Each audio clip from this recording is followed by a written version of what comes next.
Ada temanya mengenai pengaturan perdagangan elektronik, khususnya tadi kita bahas mengenai social commerce. Sudah disepakati besok pulang ini Permendak, revisi Permendak 50 2020 akan kita tanda tangani.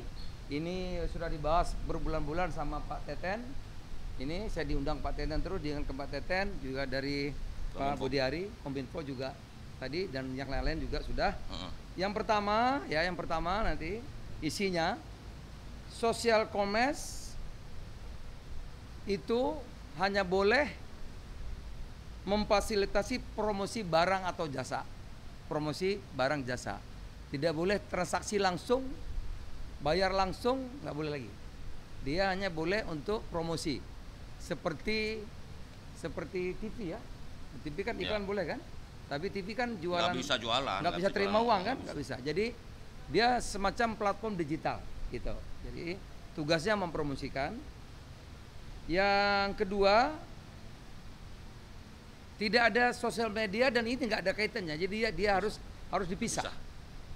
Nah, sehingga tidak algoritmanya itu ya tidak semua dikuasai.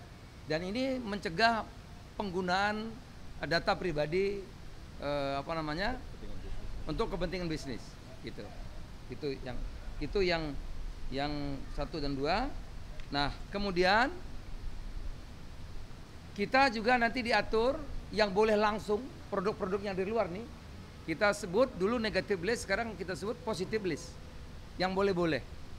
Ya, kalau dulu negative list itu semua boleh kecuali. Kalau sekarang yang boleh, yang lainnya tidak boleh gitu, diatur. Ya. Misalnya batik ini kan di sini banyak kok, ya masa mesti impor batik gitu. Ya, kira-kira seperti itu. Berikutnya yang tadi yang barang dari luar itu harus sama perlakuannya dengan yang offline yang dalam negeri. Ya kalau makanan ada sertifikat halal, kalau beauty itu ya, beauty itu harus ada POM-nya gitu, ya kan? Kalau enggak nanti yang jamin siapa?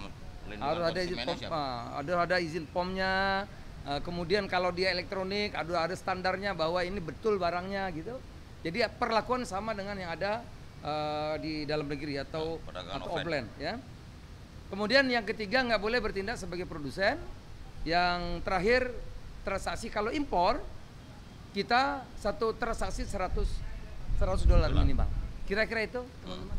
Sudah diputuskan hari ini, mungkin sore sudah saya tandatangani revisi Permendak 50 2020 menjadi Permendak berapa nanti tahun 2023 ya. Kalau ada yang melanggar seminggu ini tentu ada surat saya ke ke Kominfo untuk memperingatkan. Habis peringatan apa lagi tuh? Tutup. Tutup. Saya kira demikian. Ada yang tanya? Ada yang tanya? Kita nggak pakai merek. Siapa saja? Belum diatur. Nah, sekarang diatur. Dari sisi Menko UMKM sendiri, revisi Permendak ini apakah udah? Nah, itu Pak, betul tuh Pak. Ya, jadi kan ada 3 hal ya tadi kita bahas.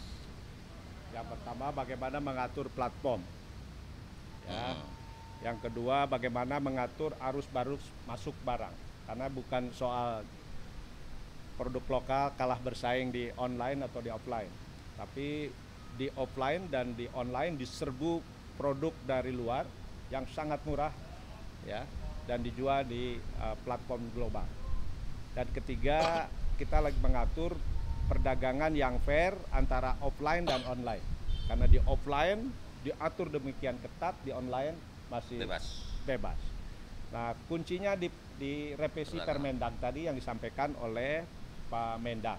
Jadi ada pengaturan mengenai platform, tadi sudah clear arahan Presiden, social commerce harus dipisah dengan e-commerce. Ya. Dan ini kan sudah antri banyak social commerce juga yang mau menjadi punya aplikasi transaksi. Ya. Juga tadi arus barang udah diatur yang 100 nggak boleh lagi, yang itu bawah $100.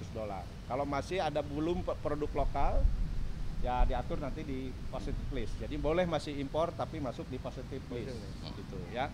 Saya kira itu intinya. Kasih, ada yang tanya? Ya.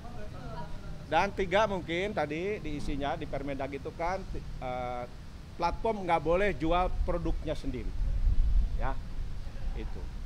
Saya kira itu. Dari sisi Kominfo dikit ya. Sudah melindungi UMKM, Permendak, revisi Permendak ini. Iya, justru. Kalau ini dilaksanakan semua Insya Allah. terlindungi. Pokoknya gini. Pokoknya kalau dari Menkominfo adalah begini. Kita harus mengatur yang fair, mana yang Bukan sosial. pasar bebas tapi fair. Bukan lagi free trade, perdagangan bebas, tapi fair trade. Perdagangan yang adil. Jadi bagaimana sosial media ini tidak serta-merta menjadi e-commerce. Karena apa? Karena ini algoritma nih. Gitu. Prinsipnya gini, negara harus hadir melindungi pelaku UMKM dalam negeri kita. Yang fair. Yang fair. Bukan Jangan barang di sana dibanting harga murah, kita kelenger gitu loh. Nah, kedua adalah bahwa kita tidak mau kedaulatan data kita, dipakai data-data kita ntar dipakai semena-mena. Kalau algoritmanya udah sosial media, nanti e-commerce, nanti fintech, nanti pinjaman online dan lain-lain. Ini kan semua platform ini kan akan ekspansi kan, berbagai jenis. Nah, itu harus kita atur. Kita harus tata supaya jangan ada monopolistik organik gitu, alamiah. Karena nggak kita tata, dia semuanya dikontrol sama dia. Baik, seperti itu. makasih Ya, saya. Apa?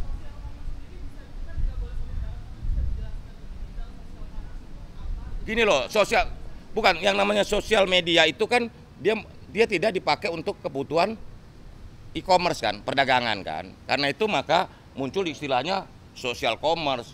Nah, sebenarnya ini kan tengah-tengah nih antara sosial media dan e-commerce. Nah, jadi platform sosial media tidak boleh bertindak sebagai platform e-commerce. Itu aja intinya. Ya, begitu ya.